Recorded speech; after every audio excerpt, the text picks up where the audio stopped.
నమస్తే. గత వారం రోజుల నుంచి కూడా తెలంగాణలో గో బ్యాక్ మార్వాడి అనే దానిపై కూడా చర్చలు అయితే జరుగుతూనే ఉన్నాయి.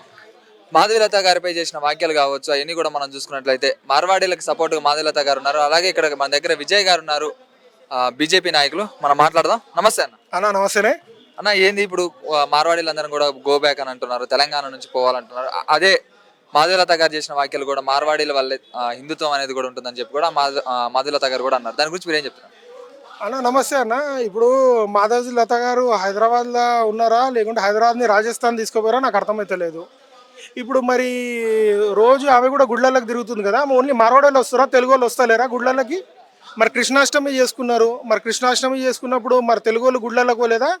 ఓన్లీ మార్వాడీల గుళ్ళకి పోయిర్రా? ఎందుకమ్మా మీకు దేవునితో రాజకీయాన్ని ఎందుకు ముడి పెడుతున్నారు? అది పద్ధతి కాదమ్మా, మీ పద్ధతిని మార్చుకోండి. రోజు పొద్దున లేస్తే గోషామయంలో రాజాసింగ్ పేరు చెప్పుకొని పబ్బం గడుపుకునే మాధవి లతకి హిందుత్వం గురించి మాట్లాడే ఏమాత్రం అధికారం లేదు.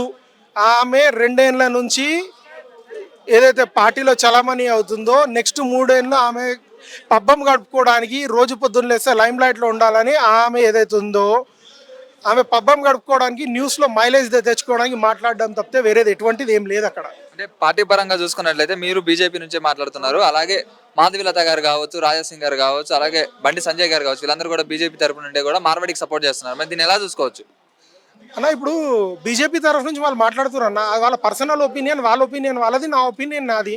మరి వాళ్ళు పర్సనల్గా వెళ్ళి మీకు ఏం ప్రాబ్లమ్స్ వచ్చినాయని ఎవరన్నా అడిగిరా? ఎవరిని అడగలేదు. పోనీయండి, ఇంతకుముందు ఉన్న ఇప్పుడు కొత్త అధ్యక్షులు వచ్చారు, ఆ కొత్త అధ్యక్షుల కంటే ముందు పాత అధ్యక్షులు ఉన్నారు. పాత ట్రేడ్ సెల్ సంబంధించిన వాళ్ళు ఎవరైనా మాట్లాడిరా? ఇప్పుడు ఒక ఇష్యూ వచ్చింది, అది ఎక్కడికి సంబంధించి వ్యాపారస్తులకు సంబంధించిన ఇష్యూ. మరి ట్రేడ్ సెల్ కన్వీనర్ ఎందుకు మాట్లాడలేదు ఇవాళ వరకు? అది ఎవరైనా కానివ్వండి, అది బాధ్యతలు ఉన్నారా, మాజీ వాళ్ళ ఇప్పుడున్న వాళ్ళ? ఒక ట్రేడ్ సెల్ కన్వీనర్ మాట్లాడాల్సిన మాటలు ఎందుకు మాట్లాడలేదు? వాళ్ళు మాట్లాడుంటే వాళ్ళ స్టాండ్ ఉంటే ఒక పార్టీ స్టాండ్ ఉంటుంది. మాధవీలతనో, బండి సంజయ్ గారు, లేకుంటే కిషన్ రెడ్డి గారు, లేకుంటే ఇక్కడున్న ఎంపీ గారు, ఎవరైనా సరే, కొండ విశ్వేశ్వర రెడ్డి గారు కానివ్వండి, డీకే అరుణ గారు కానివ్వండి, ఎవరున్న ఎంపీలు ఉన్నా అది వాళ్ళు పర్సనల్ కెపాసిటీలో మాట్లాడతారు తప్పితే వాళ్ళ స్టాండ్, పార్టీ స్టాండ్ ఏదైతే పార్టీ గైడ్లైన్స్ ఇస్తే దాని మీద మాట్లాడాలి తప్పితే ఇట్లా మాట్లాడడం కరెక్ట్ కాదని నా ఒపీనియన్. అసలు మార్వాడీలు ఎందుకు గో బ్యాక్ అంటున్నారు? ఎందుకు ఇక్కడ నుంచి వాళ్ళు ఇక్కడ నుంచి పోతే, అలాగే తెలంగాణ వాళ్ళు కూడా గుజరాత్లో ఉండరు, అక్కడ అన్ని ప్లేస్లలో కూడా మన వాళ్ళు కూడా ఉంటారు, వాళ్ళందరం కూడా గో బ్యాక్ చెప్తే ఎట్లా ఏమనుకోవచ్చు? మరి గోబ్యాక్ అనండి అన్న. ఇప్పుడు గుజరాత్లో మన వాళ్ళు అవునన్నా, గోబ్యాక్ అనండి. మరి భివండీలు ఉన్న పద్మశాలి కార్మికులను గోబ్యాక్ అనండి, గుజరాత్లో ఉన్న మన పద్మశాలి బ్రదర్స్ని గోబ్యాక్ అనండి. అక్కడ వాళ్ళు వర్క్ ఎలా చేస్తారు? వలసకు వచ్చినారు. ఇవాళ గుజరాత్లో మరి పద్మశాలి బ్రదర్స్ ఎవరు గొడవ చేయట్లేదు కదా అక్కడ. మరి ఇవాళ వచ్చి ఇక్కడ మార్వాడీలు ఎలా గొడవ చేస్తారు? ఎవరిని పద్మశాలీలు ఎవరన్నా గుజరాత్లో దాడి చేసిరా? లేదు కదా. గుజరాత్లో పద్మశాలీలు సూరత్లో చాలామంది ఉన్నారు. మన వాళ్ళు చాలామంది వలసకెళ్ళి అక్కడ టెక్స్టైల్ రంగంలో జాబ్ చేసుకుంటున్నారు. మరి ఇక్కడ అట్లాంటి కేసులు ఏమైనా అయినాయా? అక్కడ వాళ్ళు నినాదం చేసిరా తెలుగులు గోబ్యాక్ అని?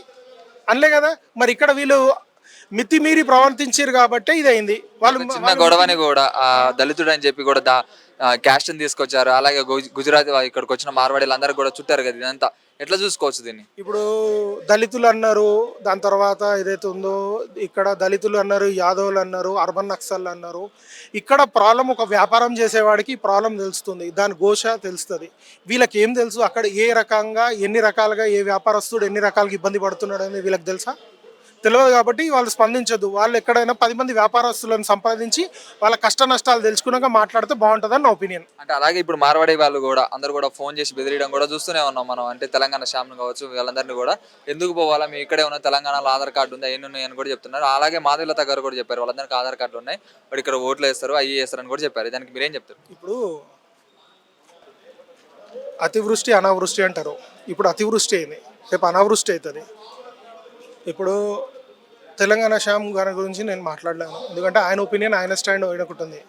నిన్న మొన్న చూసినాను, అర్బన్ నక్సల్ అని అన్నారు, ఆయన ఏదో పొలిటికల్ పార్టీ క్యారీ చేసినారు, లేకుంటే ఆయన కన్వర్టెడ్ క్రిస్టియన్ అని, ఆయన హిందూ కాదని అన్నారు. అవన్నీ సెకండరీ. ఇక్కడున్న వ్యాపారస్తులు మార్వాడి వాళ్ళతో బిజినెస్లు ఏగలేకపోతున్నారు కాబట్టి ఇవాళ ఇదంతా ప్రాబ్లం అయింది. అంటే బిజినెస్ వాళ్ళు చేయడం తప్పు కాదు కదా, బిజినెస్ చేసుకోవచ్చు, వాళ్ళ దగ్గర ఉన్న బిజినెస్ చేసుకోవచ్చు, వాళ్ళు మంచిగా బతకవచ్చు. మనోళ్ళు కూడా వేరే రాష్ట్రాలలో కూడా బతుకుతున్నారు, వేరే దేశాలలో కూడా ఉంటున్నారు. అంటే అలానే వాళ్ళకి బిజినెస్ అడ్డు వస్తుందని చెప్పి వాళ్ళందరినీ కూడా పంపించలేదు కదా. సరే, మరి ఇవాళ మీకు ఒకటి చెప్తాను. కిరాణా షాపులు ఒకప్పుడు 100 ఏళ్ళ నుంచి వైశ్యులు రాణించేవాళ్ళు. దాని తర్వాత ఇవాళ ఈ 75 ఏళ్ళ స్వాతంత్రం వచ్చినప్పటి నుంచి మార్వాడీలు హైదరాబాద్కి వచ్చి వలసకు వచ్చి ఇక్కడ అదే కిరాణా లైన్ని తీసుకున్నారు. ఇలా దాంతోపాటే ఒక్కటే కిరాణా ఎఫ్ఎంసీజీకి సంబంధించిన ప్రతి ఒక్క ట్రేడ్ ఇవాళ మీరు జెప్టో బ్లింకిట్ అన్నిట్లో ఉంది. ప్రతి ఒక్కరికి ఇది ఒక తేనె తేనె తట్టు లాంటిది, తేనె తీగ తేనె తట్టె లాంటిది. దాని మీద ఎంత తేనె వస్తే అంత తీసుకుందామని అందరు ఉన్నారు. దాంట్లో కార్పొరేట్లు వచ్చినారు, మార్వాడీలు వచ్చినారు, అదేవిధంగా వైశ్యులు వచ్చినారు. మరి అక్కడెక్కడ గొడవ అయితే లేదు కదా. ఇవాళ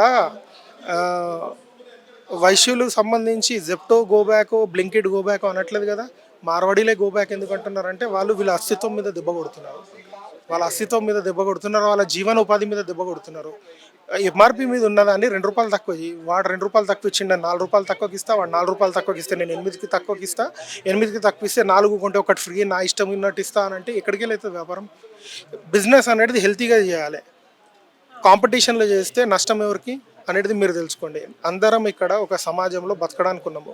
అందరూ వాళ్ళ ఫ్యామిలీని పోషించుకొని ఒక ఇల్లు ఒక బండి కొనుక్కొని జీవనోపాధి సాగదించుకోవడం ఉండడం తప్పితే వేరేది ఏం లేదు. ఒక చిన్న వ్యాపారస్తులకు ఆశలు ఎక్కువ ఉండవు.